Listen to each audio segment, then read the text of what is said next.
Mi exnovia me engañó, mató a mi perro y casi me asesina por no perdonarla.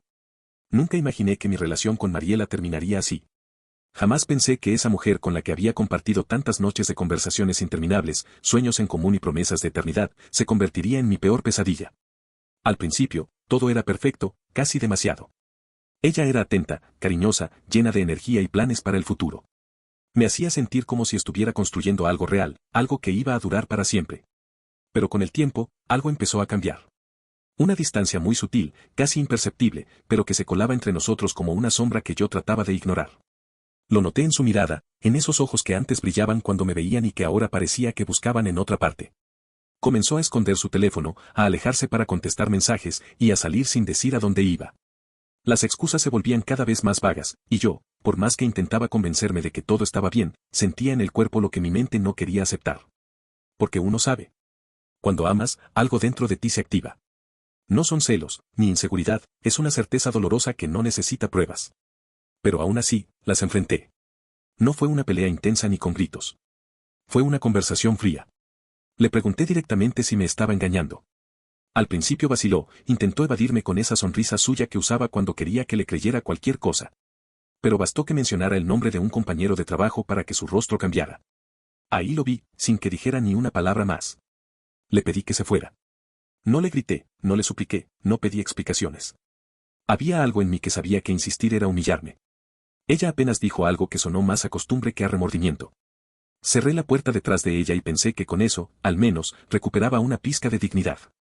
Iluso de mí. Creí que el dolor de la traición sería lo peor que viviría. Pero 2 meses después, cuando aún intentaba reconstruirme como podía, comenzaron las señales. Notas extrañas en el parabrisas de mi carro. La primera decía solo cuídate. No tenía firma ni letra que reconociera. Pensé que sería alguna broma pesada de algún compañero de trabajo. La tiré y no le di importancia.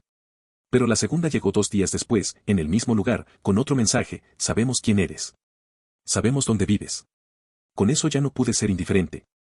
No entendía por qué alguien me escribiría algo así, no era alguien conflictivo, no debía dinero, no había lastimado a nadie. Luego empezaron los mensajes de texto. Eran cortos, fríos, amenazantes. Disfruta mientras puedas. Todo lo que amas va a desaparecer. Tu familia no está segura. Nunca era el mismo número, nunca había llamadas, solo textos. A veces pasaban semanas sin que llegara nada y de pronto, aparecía otro. Yo trataba de no obsesionarme, pero era imposible. Vivía alerta, tenso, sin saber quién estaba detrás de eso. Hasta que un día recibí uno que se sintió diferente. Decía: linda camisa azul. ¿Te queda bien? Lo recibí justo después de salir del supermercado, usando una camisa azul. Ahí fue cuando el miedo dejó de ser una sensación vaga y se volvió real. Después de ese mensaje, empecé a sentirme observado. No importaba si estaba en el trabajo, haciendo compras o simplemente saliendo a sacar la basura, la sensación de que alguien me seguía, de que había ojos encima de mí, no se iba. Intenté actuar con normalidad, pero por dentro estaba agotado. Fui a la policía. Expliqué lo que estaba pasando, pero solo tomaron nota. Me recomendaron cambiar contraseñas, revisar cámaras, mantenerme atento. Sin pruebas de una amenaza directa, no podían hacer mucho más. Salí de ahí más frustrado que tranquilo. Mi único refugio era Simón, mi Golden Retriever. Lo había tenido desde cachorro. Me acompañaba a correr por las mañanas, se recostaba a mi lado cada noche, y en medio de todo ese caos, era el único ser que me hacía sentir seguro, aunque fuera por unos minutos. Hasta que un día, al llegar a casa después del trabajo, lo encontré tendido en el patio. No se movía. Casi no respiraba. Corrí hasta él, lo llamé 1000 veces, pero no había respuesta. Lo llevé al veterinario, con las manos temblando y el corazón deshecho. Me dijeron que había muerto envenenado. Probablemente había comido algo tóxico, quizá veneno para ratas. Pero Simón no era así. No era un perro que se metiera en la basura ni se comiera cosas sin sentido. Nunca antes había habido ratas en mi casa, parecía demasiado conveniente. Pero sin pruebas, solo pude quedarme con la impotencia y el dolor más profundo que había sentido en años. 3 días después, recibí una llamada de mi hermano, Daniel. Me habló sin rodeos: nuestra madre, Rosa, había tenido un accidente de auto. Salí volando al hospital. Cuando la vi, con golpes y moretones, casi me derrumbo. Afortunadamente, estaba fuera de peligro. La policía nos dijo que ella había perdido el control en una curva. No había señales claras de otro vehículo. Buscarían cámaras cercanas, pero nada más por ahora. A esas alturas, todo dentro de mí gritaba que nada de esto era casualidad. Dormía mal. Comía por obligación. Me dolía el cuerpo de tanto estar tenso. Pero sobre todo, vivía atrapado entre dos ideas, o el mundo estaba conspirando contra mí, o me estaba volviendo loco. Y entonces, una cara surgió en mi mente, Mariela. La misma que un día me juró amor eterno. La misma que lloró cuando le pedí que se fuera. La misma que, según me decía la lógica, no tenía motivos para tratarme así, pero según mi corazón herido, quizás sí los tenía.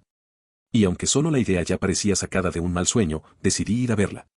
Necesitaba verla a los ojos, aunque en el fondo lo que buscaba era una confirmación, o un alivio, o algo que me dijera que todo lo que me pasaba no era obra de alguien que una vez quise con todo mi ser. Cuando abrió la puerta, Mariela se quedó muda. Parecía sorprendida de verme. Yo tampoco sabía bien qué decir. Solo le solté un hola, casi sin voz. Entré, y todo en su casa era igual. El mismo olor a vainilla, los mismos muebles, las fotos en las paredes, pero la energía era distinta. Sentía un frío extraño en ese lugar que antes había sido casi un hogar para mí. Le conté todo. Las notas en el carro, los mensajes, la muerte de Simón, el accidente de mi mamá.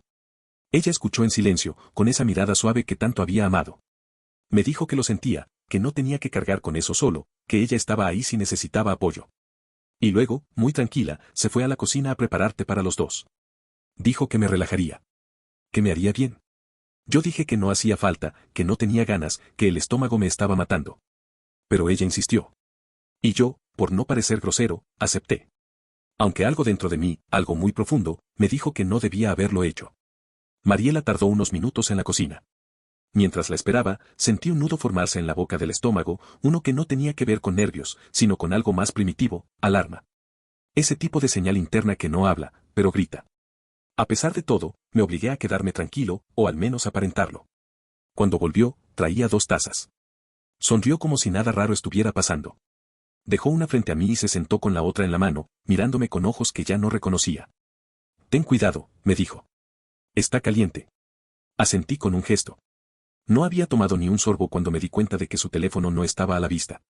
Fue entonces cuando se me ocurrió pedirle el número de un amigo en común, pretextando que lo había borrado. Ella, sin sospechar nada, se levantó para ir a buscarlo.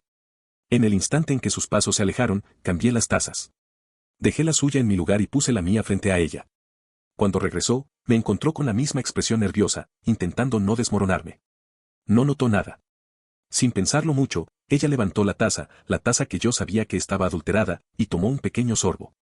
Comenzamos a hablar como si todo fuera normal, pero yo apenas escuchaba lo que decía. Solo esperaba. Y cuando noté que empezaba a parpadear más seguido, a fruncir el ceño, lo supe. Se quejó de sentir mareo. Se levantó tambaleándose, diciendo que iba al baño, pero no llegó ni a dar 2 pasos, se desplomó. Su cuerpo cayó con tal fuerza que el sonido retumbó en toda la sala. Yo me quedé congelado. Por unos segundos, no hice nada. Ni siquiera respiré. Cuando por fin pude moverme, caminé hacia ella, temblando. Ver su cuerpo inconsciente en el suelo me revolvió el estómago. Me fui directo al baño, sin siquiera pensarlo, y ahí vomité todo. Miedo, asco, angustia, todo lo que llevaba conteniendo desde hacía meses. Cuando alcé la vista, vi algo en el bote de basura, un frasco de veneno para ratas. Casi lleno. De pronto lo entendí. Todo se conectó. Simón no había comido un ratón envenenado. Lo habían envenenado directamente. Lo habían matado a propósito. La furia me subió hasta la cabeza. Sentí la piel quemarme. Esa mujer, con la que compartí mi vida, había matado a mi perro. Y ahora intentaba hacer lo mismo conmigo. Cada recuerdo, cada detalle de lo que habíamos vivido juntos se deformó en mi mente. Algo dentro de mí se rompió definitivamente. Caminé de vuelta al living. Tomé su celular y usando su huella lo desbloqueé. Y ahí estaba. Una aplicación para enviar mensajes anónimos. Revisé el historial. Y todos los mensajes estaban ahí. Cada uno de los que había recibido durante meses. No quedaba ninguna duda. Llamé a la policía. Casi sin poder articular palabras, expliqué lo que estaba pasando. Di la dirección. Mientras hablaba, escuché a Mariela volver a la conciencia, a medias. Murmuraba incoherencias. Luego, cuando vio mi celular y se dio cuenta de que lo sabía todo, empezó a gritar. No supe si eran gritos de furia o de locura. Me lanzó insultos. Dijo que me lo merecía. Que era un cobarde por no haberla perdonado. Que me iba a destruir como yo la había destruido a ella. Me quedé mirándola, incapaz de reaccionar. Esa persona no era la Mariela que yo había amado. Ni siquiera era humana ya. Era un vacío que solo sabía hacer daño. Cuando escuchó las sirenas acercarse, se puso histérica. Me lanzó la taza. Intentó correr. Un par de oficiales derribaron la puerta. Todo sucedió en segundos. Ella gritaba que yo la había drogado, que yo era el loco, que todo era mi culpa. Pero ya no podía ocultar lo que había hecho. Las horas siguientes fueron un torbellino. Declaraciones, pruebas, análisis. Revisaron el té, el veneno, los mensajes, los videos. No tardaron en confirmar todo lo que yo dije. Pero lo peor vino después. Un oficial me preguntó si ella tenía una motocicleta roja. Dije que sí. Me mostraron un video de una cámara de seguridad. Allí se veía claramente la curva donde mi madre se accidentó, el carro moviéndose tranquilo y una moto roja irrumpiendo de repente en su carril. No había duda. Ella lo había provocado. Mariela confesó todo más tarde. Dijo que fue por amor. Que no soportaba la idea de que yo siguiera con mi vida mientras ella sufría. Que matar a Simón fue sin querer. Que lo de mi mamá solo era una lección. Que intentar drogarme fue para que entendiera lo que se siente perderlo todo. En el juicio, su defensor intentó alegar inestabilidad emocional. Pero las pruebas eran demoledoras. Le dieron 10 años de prisión. Yo no fui testigo presencial, pero me dijeron que me miró fijamente durante la sentencia. Que no dijo nada. Que ni lloró. Hace 8 meses que pasó todo. Mi mamá se recuperó casi por completo. Daniel está más pendiente que nunca. Yo sigo yendo a terapia. A veces, cuando salgo a la calle, siento que alguien me está mirando. Pero ya no es como antes. Ahora es solo un residuo. He vuelto a dormir algunas noches completas. A veces hasta río sin forzarme. No he adoptado otro perro. No he empezado otra relación. No estoy aún listo. Pero aprendí algo que repetí el día que todo esto terminó. Estoy vivo. Sobreviví. Y algún día volveré a confiar. Porque aunque ellos intenten destruirte, solo pierde el que deja de creer que aún hay futuro.